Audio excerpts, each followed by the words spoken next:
신약성경 108페이지 누가복음 9장 28절부터 36절에 있는 말씀 함께 한 목소리로 합독하겠습니다. 이 말씀을 하신 후 8일쯤 되어 예수께서 베드로와 요한과 야고보를 데리고 기도하시러 산에 올라가사 기도하실 때에 용모가 변화되고 그 옷이 휘어져 광채가 나더라. 문득 두 사람이 예수와 함께 말하니 이는 모세와 엘리야라. 영광 중에 나타나서 장차 예수께서 예루살렘에서 별세하실 것을 말할세. 베드로와 및 함께 있는 자들이 깊이 졸다가 온전히 깨어나 예수의 영광과 및 함께 선 두 사람을 보더니 두 사람이 떠날 때에 베드로가 예수께 여짜오되 주여 우리가 여기 있는 것이 좋사오니 우리가 초막셋을 짓되 하나는 주를 위하여 하나는 모세를 위하여 하나는 엘리야를 위하여 하사이다 하되 자기가 하는 말을 자기도 알지 못하더라.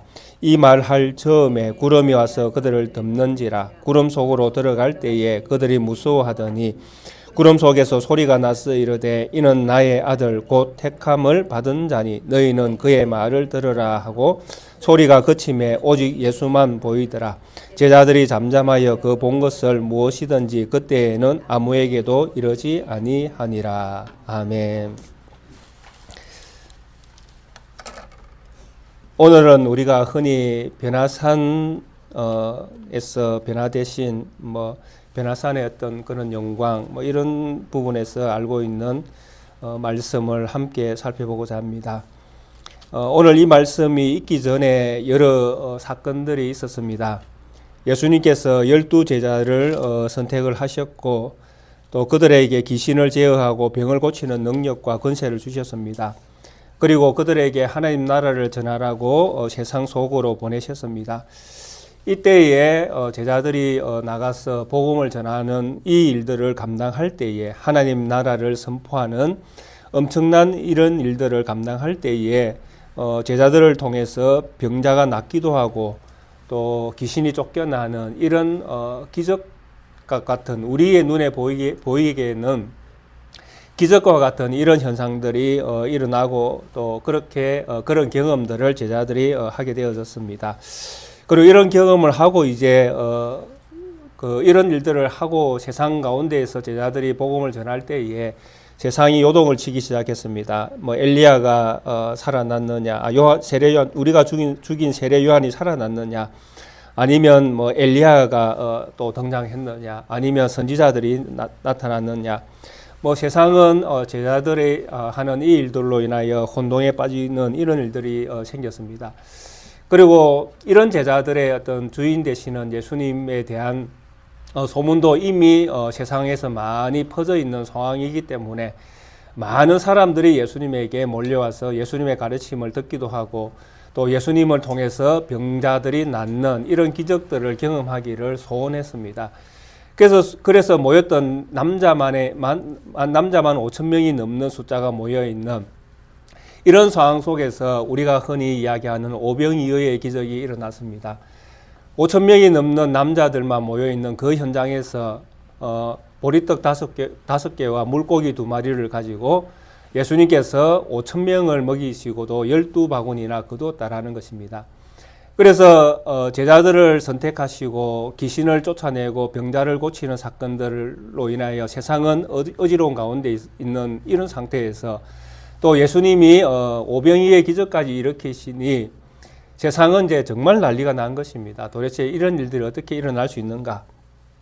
그래서 이런 사건들을 배경으로 예수님께서 제자들에게 질문을 던집니다. 세상에서 나를 누구라고 하느냐?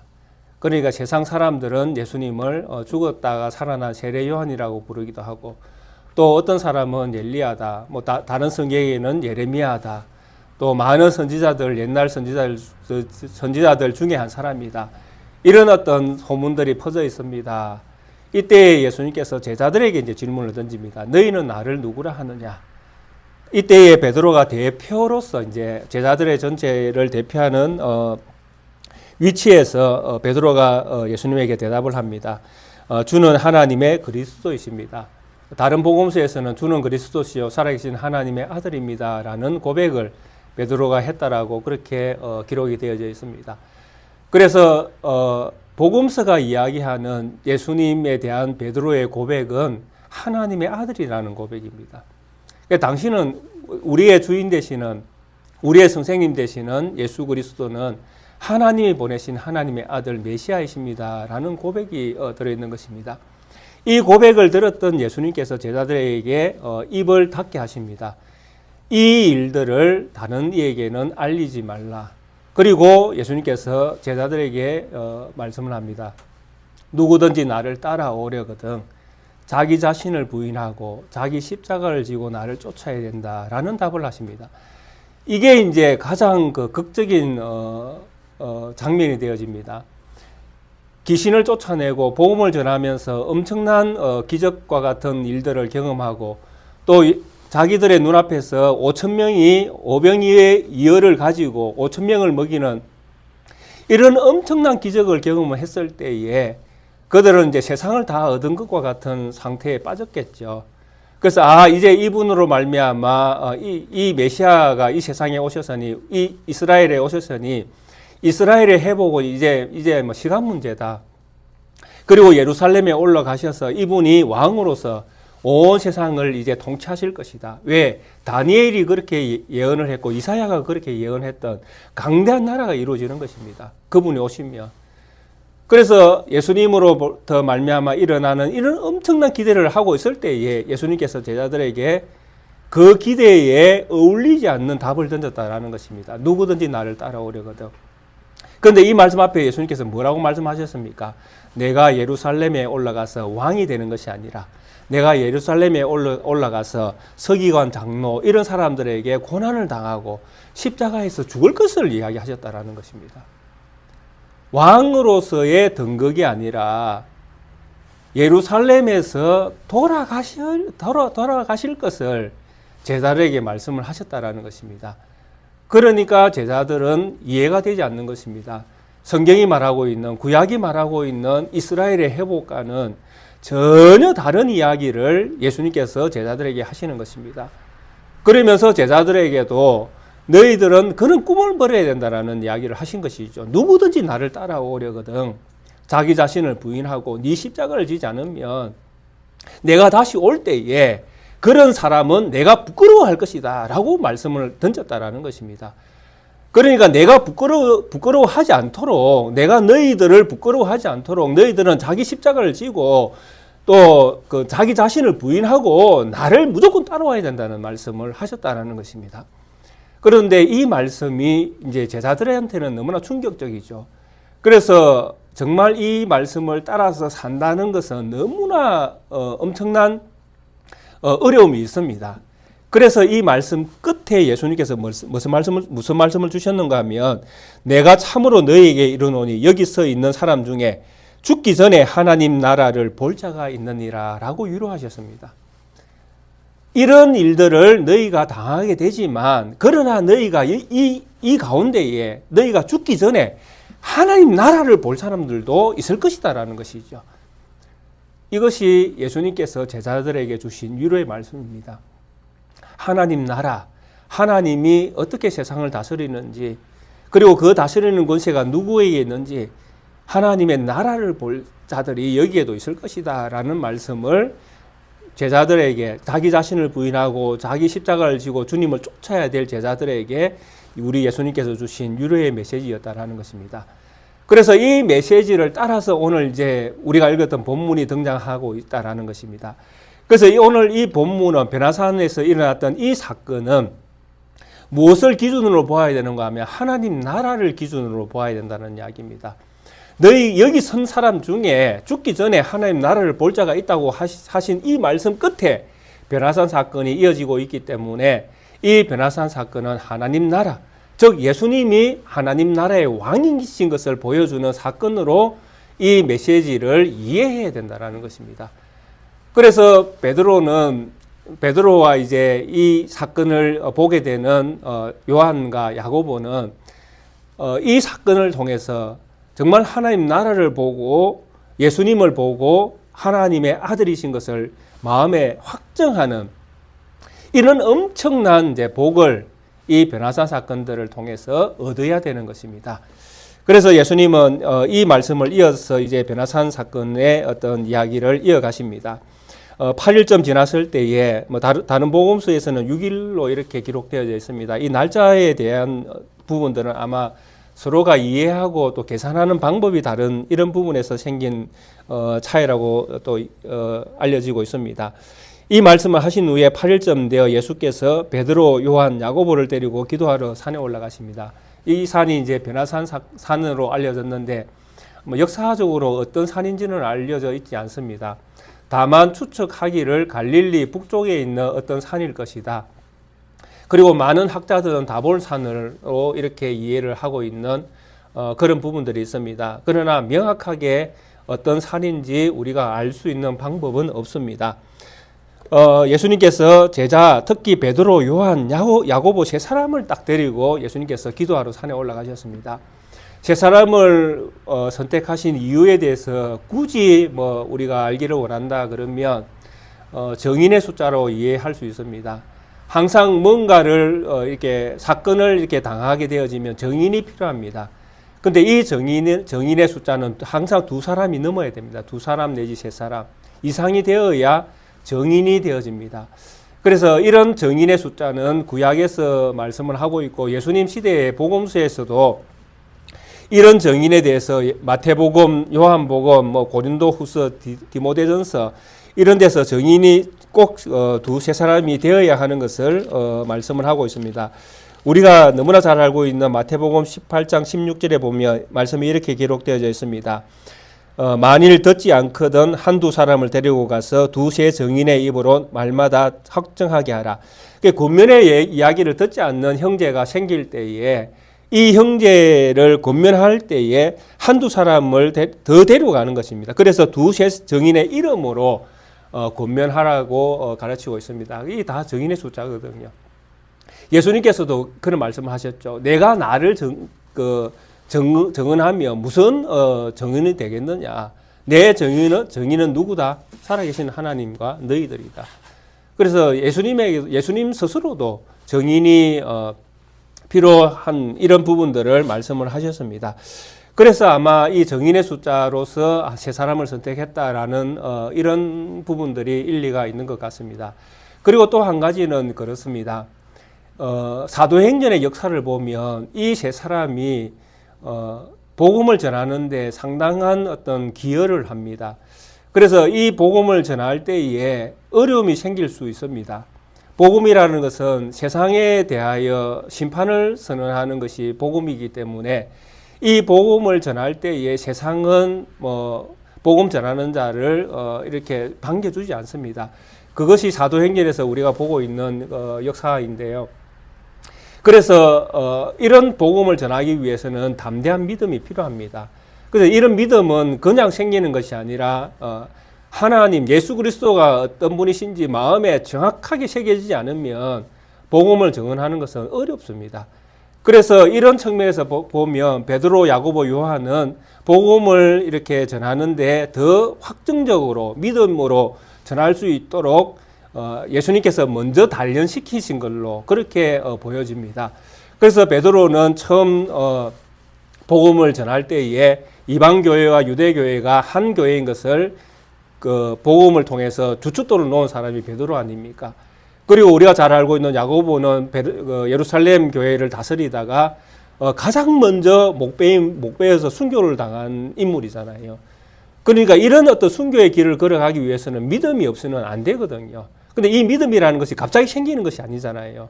우리가 하나님을 경험하면서 하나님이 이런 분이시구나라고 우리가 경험을 통해서 믿음이라는 것도 자라나게끔 되어 있거든요.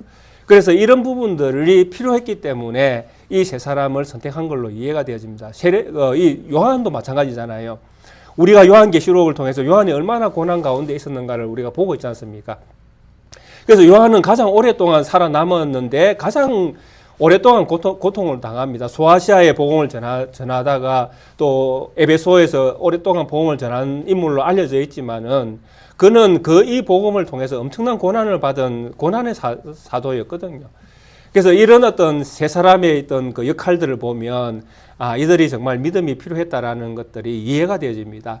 그래서 이런 부분들 때문에 예수님께서 특별히 베드로, 야고보, 요한을 선택해서 예수님이 경험하는 그 경험, 특별한 경험을 예수님께서 하게 하셨다라는 것으로 이해가 되어집니다. 그래서 겟세마네 동산에서 기도할 때도 이 세 사람을 데리고 가셨거든요. 그리고 우리가 앞에서 보았던 그 회당장 야이로의 딸을 죽은 딸을 살릴 때에도 이 세 사람을 데리고 가셨거든요. 딱 요 세 가지에 대한 세 사람을 데리고 간 그 기록이 성경에 남아 있습니다. 그래서 이런 역할들 때문에 예수님께서 특별히 이들을 교육적 차원에서 데리고 다니신 걸로 그렇게 이해를 하는 것도 하나의 이해가 되어진다라는 생각을 해봅니다. 그리고 나서 이제 예수님께서 이 세 사람을 데리고 기도하러 산에 올라가셨습니다. 그리고 예수님께서 기도하실 때에 용모가 변화되고 그 옷이 휘어져 광채가 나더라라고 표현을 하고 있습니다.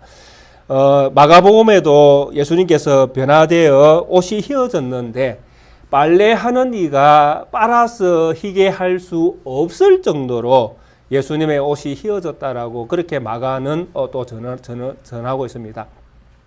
그리고 마태복음에서는 예수님의 얼굴이 해와 같이 빛났다라고 그렇게 또 증언을 합니다.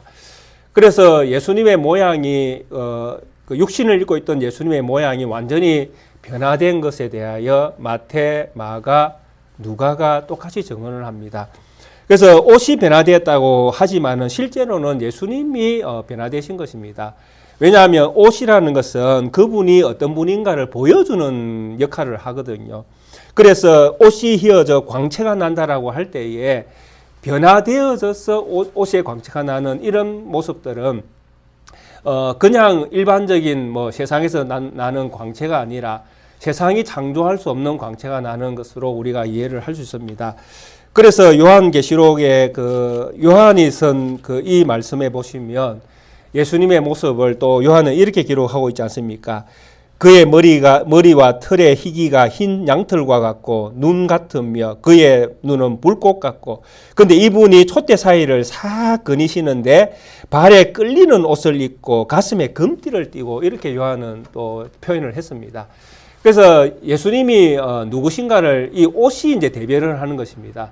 그 끌리는 옷을 이제 입은 것은 그분의 어떤 그 지위의 높음을 이야기하는 거 아니겠습니까? 그리고 제사장들이 사역을 할 때에 몸을 가리는 옷을 입은 것처럼 예수님이 참된 제사장인 이런 모습들을 옷이 이제 예수님의 어떤 신분을 보여주는 것입니다. 그래서 예수님의 이 용모가 변화되고 옷이 휘어져 광채가 나는 이것이 바로 하나님 나라의 현존을 보여주는 모습이다라고 이해를 할 수 있다라는 것입니다. 그러니까 이 모습이 뭐냐 하니까 진짜 예수님이 재림하실 때에 예수님이 그 가지고 오시는 그 몸이라는 것이죠. 부활할 때의 그 몸, 그리고 재림하셔서 우리에게 예수님이 오실 때에 그 몸이 바로 이 변화산에서 일어난 변화되신 이 모습이다라고 우리가 이해를 해야 된다는 것입니다. 왜? 이것이 바로 하나님 나라이기 때문에 그렇습니다. 예수님이 하나님 나라의 왕이시요 통치자이시기 때문에 이분이 이루시는 하나님 나라를 보여주고 있는 그런 측면에서 이분의 변화된 모습은 완성된 하나님 나라를 보여주고 있다라고 우리가 이해를 해야 된다는 것입니다. 그래서 하나님 나라를 이제 이 제자들이 이제 보게 되는 것이죠. 누구를 통해서? 예수님을 통해서. 변화되신 예수님을 통해서 하나님의 나라는 이런 세상이구나라고 이제 이해를 하게 되는 것입니다. 이렇게 변화되는, 이게 자기들의 입장에서는, 수준에서는 어떻게 이런 변화가 날 수 있는지를 이해를 할 수가 없는 것이죠. 그러니까 예수님이 제자들과 함께 산에 오르실 때에는 육신을 가지고 올라가셨잖아요. 육신의 몸으로. 그런데 기도하시는 동안에 이 몸이 변화되어 버리신 것입니다. 뭘로? 하나님 나라의 몸으로. 그러니까 제자들의 입장에서는 엄청난 경험을 하게 되는 거예요. 이것이 하나님의 나라구나. 그러면 이 하나님 나라, 예수님께서 변화되신 이 하나님의 나라의 모습은 누구의 모습입니까? 예수님께서 변화산에서 엄청난 변화의 모습을 보여주셨지 않습니까? 그리고 이 다음에 또 누가 나오는가 하면 예수님과 대화하는 엘리야와 모세가 또 등장을 하잖아요. 그런데 이 사람들도 영광 중에 등장합니다. 그게 변화된 모습이죠. 그들이 이제 부활의 몸으로 이제 온 거잖아요. 그러니까 모세, 엘리야, 예수님은 하나님 나라의 모습을 지금 보여주고 있는 것입니다. 변화된 하나님 나라의 모습. 그러면 예수님의 변화된 모습은 누구의 모습으로 우리가 상상을 할 수 있다라는 이야기입니까? 바로 우리죠. 우리 자신. 그래서 이것이 영광스럽다라는 것입니다. 감히 육신을 가진 우리가 어떻게 이 세상이 창조할 수 없는 몸으로 변화될 수 있다는 것이냐.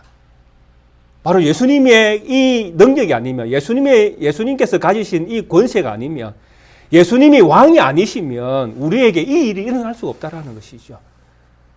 근데 하나님 나라의 한 지체로서 우리가 하나님의 은혜를 입었다면 우리의 몸도 모세와 같이 엘리야와 같이 그 영광 중에 우리의 그 몸이 그렇게 되는 것이 우리의 마지막이다라는 것입니다. 지금 현재 우리는 육신을 가지고 살아가고 있지만은 이 육신이 끝이 아니라 이 육신이 변화되는 몸을 가지게 되는 그 날이 있다라는 것이죠. 그것을 소망 가운데에 품어야 되는 것이죠. 왜? 이것을 얻기 위해서 이 제자들이 가야 될 길이 무엇이냐 하면 자기 부인과 십자가를 지는 것이거든요. 이것 없이는 이 영광을 얻을 수 없기 때문에 예수님께서 특별히 베드로, 요한, 야고보에게 이 영광을 보여주신 것입니다. 너희가 얻을 영광은 이것이기 때문에 이것을 바라보고 살아가야 된다. 근데 이것을 얻기 위해서는 이 땅 가운데에 너희들이 육신으로 있을 때에 자기 부인과 자기 십자가를 지고 나를 따르는 이 믿음을 가져야 된다라는 것이죠. 이 믿음을 가져야 결국 우리가 영광을 얻게 되어진다라고 그렇게 주님 앞에서 우리가 고백을 그런 영광을 얻게 되어지고 이런 삶이 내가 주님의 선택을 받은 사람인 것을 세상에서 살면서 증언을 하는 것입니다. 그래서 이런 어떤 영광을 바라본 이 베드로가 사실은 이런 베드로 또 야고보, 요한도 사실은 처음부터 이런 어떤 변화된 영광이 자기들에게 있을 것이라고 믿지는 못했습니다. 그래서 예수님께서 십자가를 질 때 다 도망갔지 않습니까? 이 사실, 변화산에서 일어났던 이 사실이 믿어졌다면 그들의 마음에 온전히 새겨져서 정말 죽으면 죽으리라 했다면 예수님이 잡힐 때에 절대로 부인하지 않겠다는 베드로의 그 고백이 진실이었다면 주님이 돌아가실 때 베드로가 순교했겠죠. 그러나 이런 어떤 경험이 점점 그들에게 믿음의 주춧돌이 되어지고 이제 그 위에 쌓아지는 믿음들의 어떤 그 성숙함이 있을 때에 사도행전에서 비로소 그들의 믿음을 세상 가운데 선포하는 엄청난 믿음의 사람들로 선 것을 우리가 보게 되어졌다라는 것입니다. 그래서 이런 믿음을 동일하게 우리에게 격려하고 또 이런 길을 가야 되는 것을 말씀하고 있는 사도가 바로 사도 바울입니다. 사도 바울이 고린도 후서 4장 14절 이하에 보면 이런 기록을 하고 있습니다. 그러니까 지금 이제 변화산에서 일어났던 이 변화된 모습이 우리는 이제 그 죽은 다음에 우리는 얻게 되어지는 영광으로 이제 늘 생각을 하지 않습니까? 지금은 우리가 육신의 한계 속에 있기 때문에 우리의 이 육신의 한계 속에 있는 이 몸이 정말 이제 변화돼서 온전한 몸을 얻게 되어지는 것은 우리가 죽은 다음에 주님이 오셔서 부활하면 그때 우리의 몸은 영원한 어떤 완전한 몸으로 변화된다. 이렇게 우리가 믿고 있지 않습니까? 그러나 성경에서 또 다른 이야기를 우리에게 하고 있습니다. 고린도 후서 4장 14절부터 17절을 우리가 같이 한번 읽어보겠습니다. 14절부터 17절입니다. 주 예수를 다시 살리신 이가 예수와 함께 우리도 다시 살리사 너희와 함께 그 앞에 서게 하실 줄을 아노라. 이는 모든 것이 너희를 위함이니 많은 사람의 감사로 말미암아 은혜가 더하여 넘쳐서 하나님께 영광을 돌리게 하려 함이라. 그러므로 우리가 낙심하지 아니하노니 우리의 그 사람은 낡아지나 우리의 속사람은 날로 새로워지도다. 우리가 잠시 받는 환난에 경한 것이 지극히 크고 영원한 영광에 중한 것을 우리에게 이루게 함이니 우리가 주목하는 것은 보이는 것이 아니요 보이지 않는 것이니 보이는 것은 잠깐이요 보이지 않는 것은 영원합니다. 아멘. 자, 여기에 보시면 재미난 말씀을 사도 바울이 하고 있습니다. 우리의 그 사람은 낡아지나 우리의 속 사람은 날로 새로워지도다라고 16절에서 그렇게 말씀하고 있지 않습니까? 여기에서 말하는 우리의 그 사람은 무엇입니까? 우리의 육체를 이야기하죠. 우리의 육체는 날로 이제 낡아집니다. 근데 이제 죽을 때를 이제 이 육체가 아는 것이죠. 없어질 때를 아는 것입니다. 이 육체가. 그런데 우리의 속 사람은 우리의 그 사람은 육체인데 우리의 속 사람은 누굽니까? 우리의 속 사람은 누구입니까? 역시 우리잖아요. 맞습니까? 우리의 그 사람이 육체라면 우리의 속 사람은 우리 안에 어떤 형태로 있는지는 몰라도 우리 안에 속 사람이 있는 것입니다. 그런데 이 속 사람은 날마다 새로워집니다. 그런데 이 새로워지는 이것이 그냥 새로워지는 것이 아니라 17절에 보면 잠시 받는 환난에 경한 것이 지극히 크고 영원한 영광에 중한 것을 우리에게 이루게 함이니 라고 기록하고 있잖아요. 그러니까 육체가 낡아지는 이 육체의 환난을 겪을수록 우리 속에 있는 이 속사람은 더욱더 경건하게 영원한 것으로 바뀌어져 가고 있다. 이렇게 고백을 하고 있습니다. 그러니까 예수님께서 주신 말씀이죠. 누구든지 나를 따라오려거든 자기 자신을 부인하고 네 십자가를 지고 나를 따르는 그 사람이 날마다 속 사람이 새로워지고 있는 사람이거든요. 그러니까 우리의 속 사람이 있다는 이야기입니까? 없다는 이야기입니까? 예, 지금 현재에도 우리에게 속 사람이 있다는 이야기죠. 사도 바울의 이야기는. 그러니까 우리는 육체가 죽으면 모든 것이 끝이 난다라는 생각을 하는데 아닙니다. 육체가 죽는다고 끝이 나는가요? 우리의 속 사람은 우리의 육체가 죽어도 우리의 속 사람은 여전히 살아있다라는 것입니다. 누가 만들었습니까? 우리의 속 사람은 내가 만든 것이 아니기 때문에 살아있는 것입니다. 근데 이 속 사람의 어떤 성격이 환난을 통해서 이렇게 생겨난다고 사도 바울이 지금 고백을 하고 있지 않습니까? 그래서 성경에서는 너희가 환난을 당할 때에 뭐 하라고 우리에게 교훈을 합니까? 환난을 당하는 자가 있으면 인내하라고 교훈을 하고 있죠.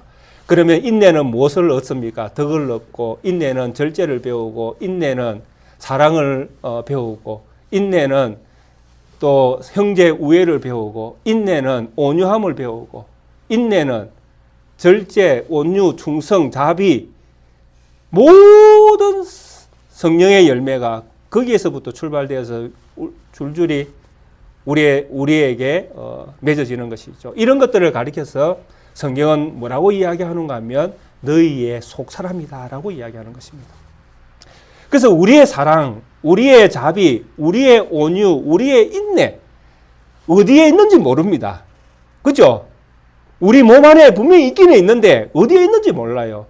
이것을 영혼과 같이 생각하면 안 됩니다.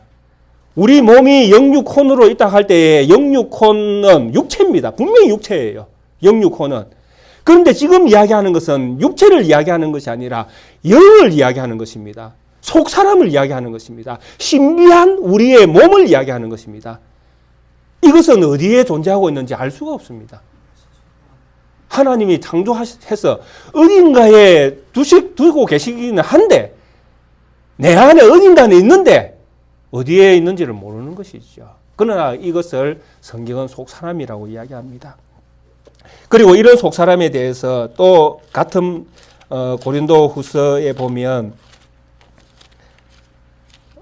사도 바울이 또 어떻게 전언을 하고 있는가 하면 5장 16절과 17절에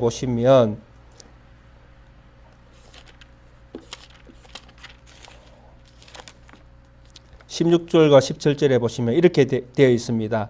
그러므로 우리가 이제부터 어떤 사람도 육신을 따라 알지 아니하노라. 비록 우리가 그리스도도 육신을 따라 알았으나 이제부터는 그같이 알지 아니하노라. 그런즉 누구든지 그리스도 안에 있으면 새로운 피조물이라. 이전 것은 지나갔으니 보라 새 것이 되었도다. 아멘. 무슨 이야기를 하고 있습니까? 우리가 우리 성도님들을 바라볼 때에 육을 가지고 있는 이 모습으로 바라보지 말라고 지금 이야기하고 있는 것입니다. 육은 육이다라고 이야기하는 것이죠. 그러면서 뭐라고 이야기합니까? 그런 저 그리스도 안에 있으면 새로운 피조물이다. 이게 바로 속사람을 이야기하는 것입니다. 우리 모든 그리스도인들을 어떻게 바라보라고 이야기합니까? 눈에 보이는 대로 보지 말라는 것입니다. 눈에 보이는 것이 진짜가 아니라 저분들의 진짜의 모습은 속사람 안에 감춰져 있는 그것이다. 근데 이것은 누구로부터 말미암아 우리에게 주어진 것입니까? 예수 그리스도부터 말미암아. 그러니까 이게 신비잖아요. 이런 놀라운 하나님 나라의 새로움을 예수님께서 지금 변화산에서 보여주고 계시는 것입니다. 우리의 속사람이 나중에 어떻게 나타나겠습니까? 지금 이 변화산에서 나타난 모세와 엘리야처럼 나타날 것입니다. 우리의 속사람이 결국 그것이 진짜잖아요. 그래서 우리는 이 세상에 있는 날 동안에 자기 자신을 부인하고 우리의 십자가를 지고 주님을 따를 믿음이 생기는 것입니다. 왜? 하나님께서 우리에게 속사람을 지어 내셨거든요. 보라! 이전 것은 지나갔으니 보라! 새 것이 되었더라. 너희들이 바로 새로운 피조물이다라고 주님이 친히 우리에게 말씀을 하셨다라는 것이죠.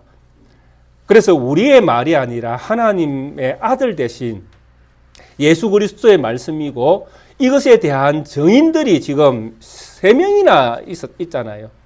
그러니까 이 말씀은 온전한 하나님의 말씀이 되어지는 것입니다. 그래서 우리에게 소망이 있고 이때에 죽을 길을 예루살렘에 죽으러 간다라는 이 예수님의 이 말씀 앞에 두려워 떨면서 말려야 되는 이런 자리에 있다라고 생각했던 이 세 사람이 생각을 달리해야 되는 그런 위치로 지금 주님은 이끌고 계시는 것입니다. 그리고 이때에 이제 이때에 문득 두 사람이 예수와 함께 말하니 이는 모세와 엘리야라. 이 모세와 엘리야가 여전히 속사람으로서 살아있음을 우리에게 보여주고 있는 것입니다. 영광 중에 나타나사 장차 예수께서 예루살렘에서 별세하실 것을 말할세. 그래서 두 사람이 이제 모세와 엘리야가 예수님과 대화를 하는데 어떤 대화를 하는가 하면 예수님께서 예루살렘에서 죽을 것을 예루살렘을 떠날 것을 별세라고 이야기했는데 이거는 그 출애굽에서 이야기했던 그 출애굽 떠나는 것, 애굽을 떠나는 것과 똑같은 단어입니다. 애굽을 떠나는 이런 일을 하실 것을. 그래서 애굽을 떠난다는 것은 죽어서 떠나는 것이죠. 예수님께서 예루살렘에서 죽어서 예수님께서 이제 그 예루살렘에 떠나가시는 것을 모세와 엘리야가 함께 이야기를 했다라는 것입니다. 그래서 모세와 엘리야가 함께 이 이야기를 한 이유가 무엇이겠습니까? 바로 모세도 엘리야도 이 구약 성경 전체가 예수님이 죽으실 것에 대해서 이야기를 해놨다는 이야기입니다. 믿어지십니까? 구약 성경을 그렇게 보십니까? 이 구약 성경을 읽으면 예수님의 죽음이 보여야 된다는 이야기죠. 전체가 모세와 엘리야가. 잘 안 믿어지실 것이니까 성경을 가지고 말씀을 드리겠습니다.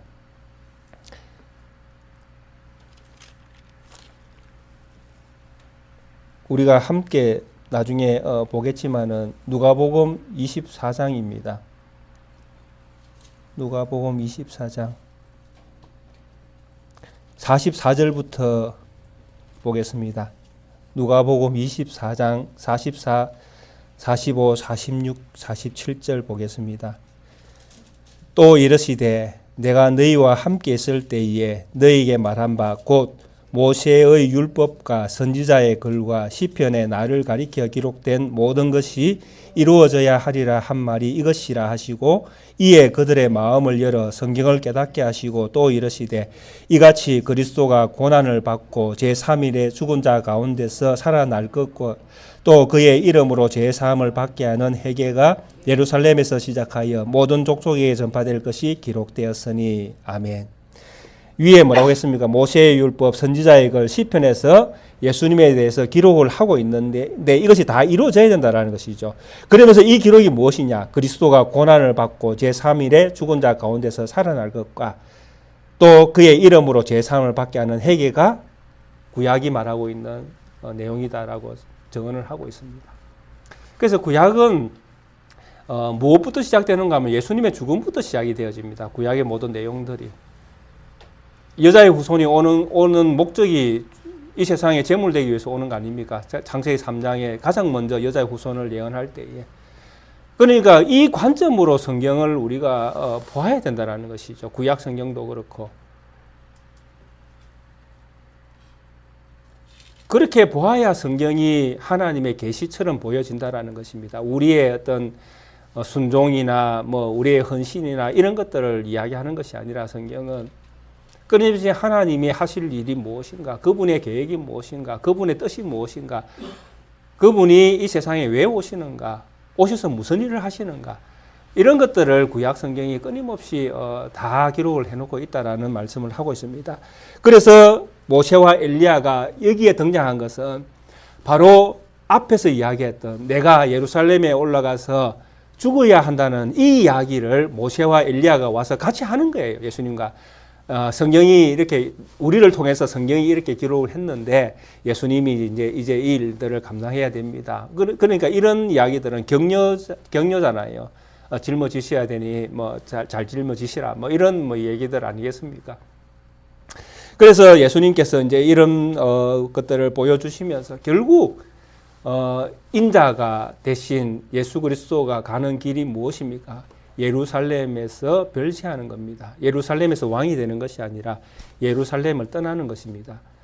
그래서 참 재미난 것은 이 예루살렘을 떠나는 이것이 무슨 이야기를 하는가 하면 바로 예루살렘을 무너뜨리겠다는 이야기를 하는 것입니다.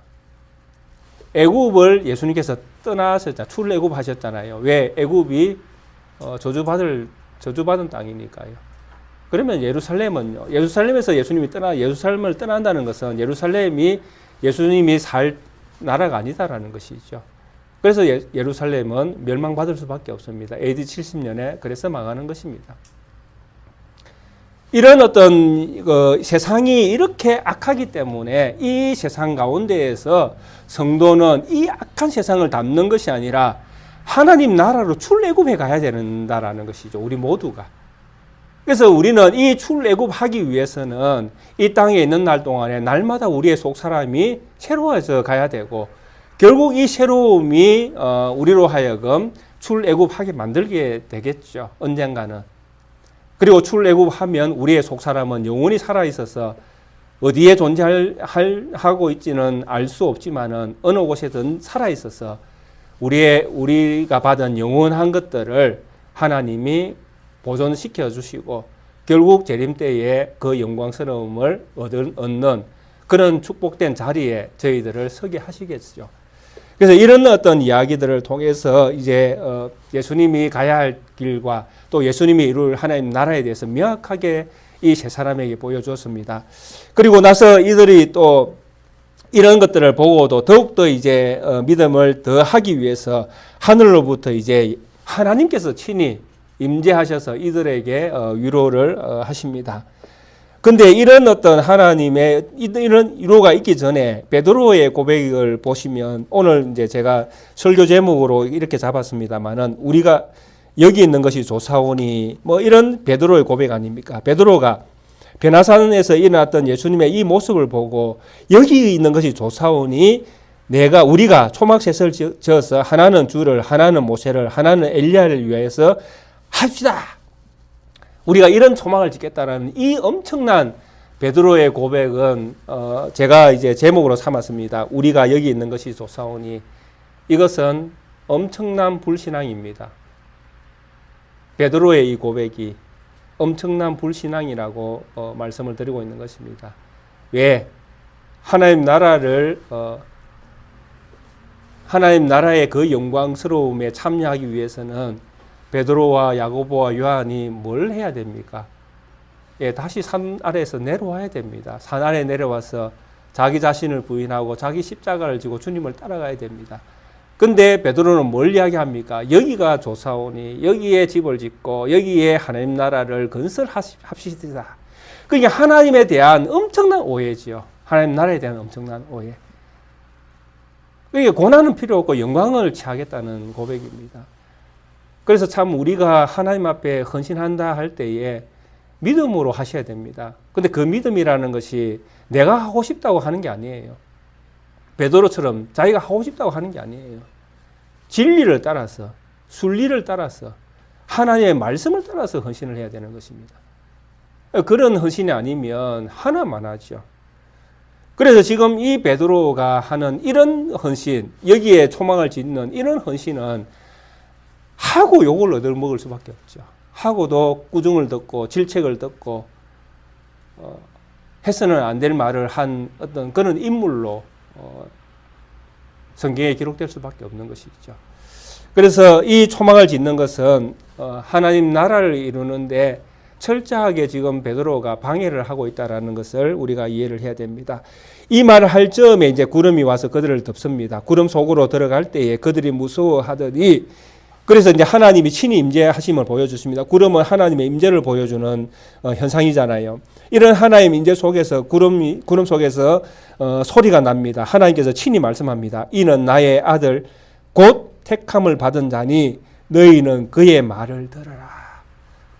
자, 하나님께서 친히 증언하십니다. 이 예수는 나의 아들이고 내가 택한 메시아. 그게 메시아라는 이 이야기는 구약을 이루는 분입니다. 그러니까 예수님께서 예루살렘에 올라가셔서 3일 죽으시고 3일 만에 부활해야 될 그 일을 하실 분이라는 것이죠. 이런 일들을 할 분인데 이런 어떤 일을 할 메시아로 하나님이 친히 택했다라는 것이죠. 내가 이 내 아들을 내가 택해서 이 세상 가운데 보냈다라는 것입니다. 그러니 너희들은 베드로, 야고보, 요한 그리고 우리 모두는 이 예수님의 말씀을 들으라라는 하나님의 음성을 지금 듣고 있는 것입니다. 하나님이 친히 말씀을 하신 거예요. 누구의 말을 들으라고? 예수님의 말씀을 들으라고. 그러면 예수님께서 무슨 말씀을 하셨습니까? 다시 물어야 되죠. 예수님께서 무슨 말씀을 하셨습니까? 누구든지 나를 따라오려거든 자기 자신을 부인하고 네 십자가를 지고 나를 쫓아라. 이 이야기로 다시 돌아가는 것입니다. 주님이 지금 끊임없이 이 스토리 가운데 하고 있는 말씀이 뭐냐 하면 바로 내가 메시아고 내가 할 일이 이것이고 그리고 너희가 해야 될 일들은 나를 따르는 것이다라는 이야기입니다. 끊임없이 영광을 보여주고 오병이어의 기적을 보여주지만 귀신이 쫓겨나고 병자가 살아나는 기적을 보여주지만 정말 제자들이 따라야 될 길이 무엇이냐라고 할 때에 자기 부인과 십자가를 지는 것입니다.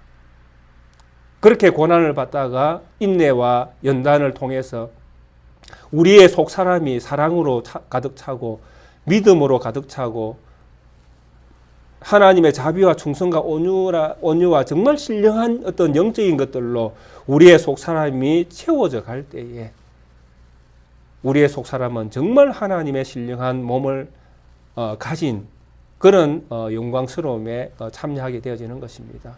이것을 지금 베나산 사건을 통해서 이야기를 하고 있는 것입니다. 베나산 사건은 예수님의 어떤 그 변화된 모습의 그 신비를 이야기하려고 우리에게 주는 교훈이 아닙니다. 이 베나산 사건의 이 교훈은 제자들이 가야 될 그 길들을 격려하기 위해서 미리 재림의 모습을 당겨와서 예수님께서 우리에게 보여주고 계시는 것입니다.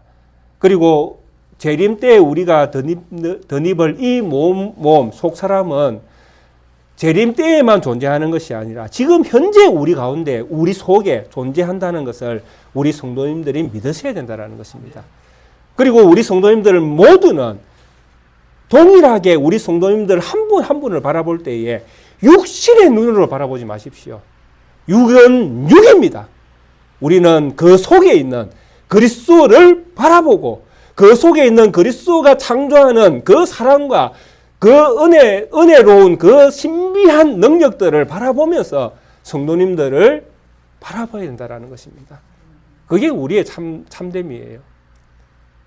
그렇게 하나님이 우리를 이 세상 가운데에 창조해 가시는 것입니다. 사랑하는 우리 모든 성도님들 정말 하나님의 사랑 가운데에 계신 분들입니다. 내 눈에 보여지지 않지만은 우리 성도님들의 마음에는 사랑이 있을 것이고 인내가 있을 것이고 덕이 있을 것이고 온유와 충성과 또 하나님에 대한 절제, 뭐 여러 가지 것들이 우리 성도님들의 그 속사람 속에는 감추어져 있을 것입니다.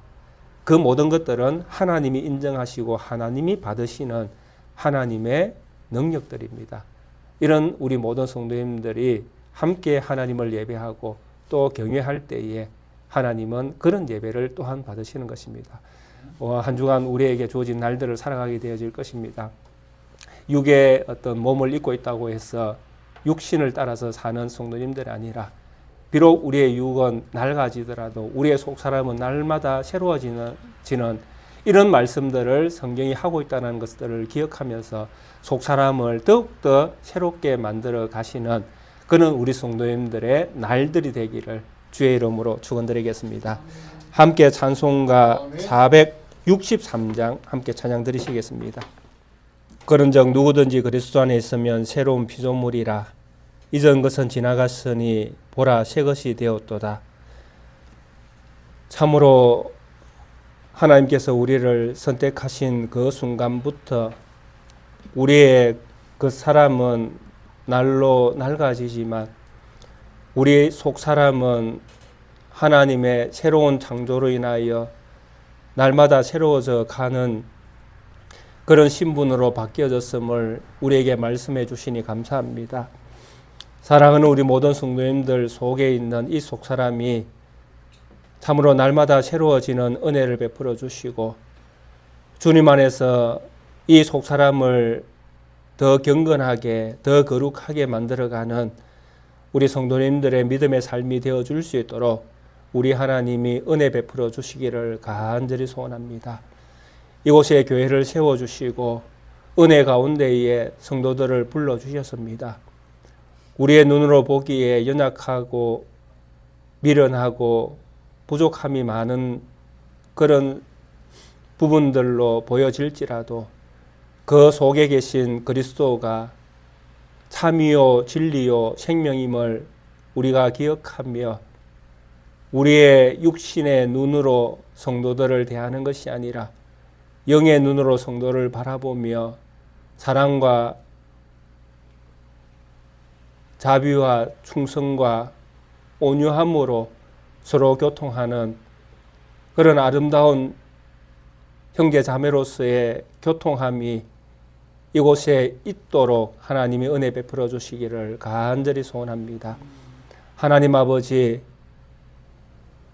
특별히 우리에게 주신 마음의 소원들을 주님 앞에 내려놓을 때에 하나님이 친히 위로할 자를 위로해 주시고 은혜 베풀 자에게 은혜를 더하여 주시며 주님의 살아계심을 드러내실 자들에게 주님의 살아계심을 드러내어 주는 그런 은혜의 능력들이 성도님들의 그 고백 속에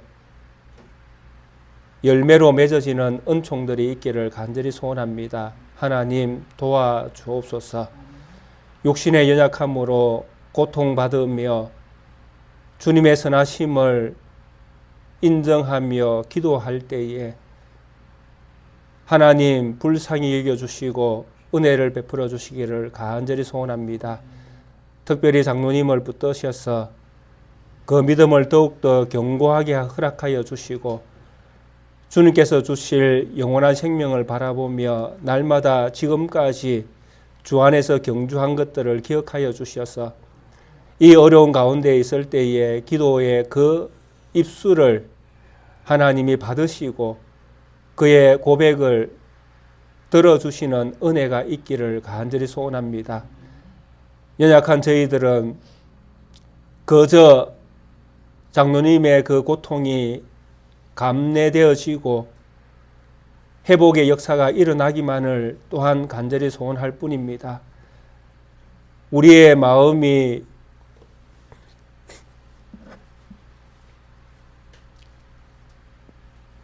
너무나 이기적이지만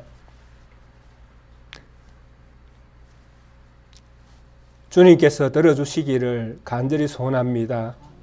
하나님, 이 작은 교회를 불쌍히 여겨주시고 은혜를 베풀어 주셔서 이곳에 여전히 하나님이 살아계시고 우리를 사랑하시고 하나님의 그 넓은 품으로 안아주신 것들이 이런 작은 역사의 이 현장 가운데에 이런 저희들의 고백이 이루어질 때에 저희들이 그것을 함께 경험하고 하나님을 찬양하며 그렇게 믿음을 더 다져가는 그런 은혜를 누릴 수 있도록 우리 하나님이 은혜 베풀어 주시기를 간절히 소원합니다.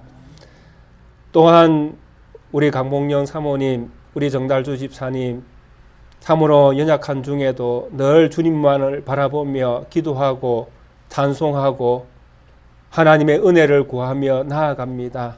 하나님 같은 은혜를 베풀어 주시되 연약함을 회복시켜 주시고 영육이 강건함을 더하여 주시는 은혜로 말미암아 더 하나님을 사랑하고 섬기며 그렇게 하나님의 사람으로 더욱더 성숙해가는 그런 은총들을 또한 허락해 주시기를 간절히 소원합니다. 하나님, 우리 성도님 한 분 한 분을 붙들어 주옵소서. 세상에서 오늘도 우리가 가야 될 믿음의 길을 부족한 자의 입술을 통해서 고백했는데 참으로 믿음으로 가는 그 걸음이 힘들고 버거울 수 있습니다.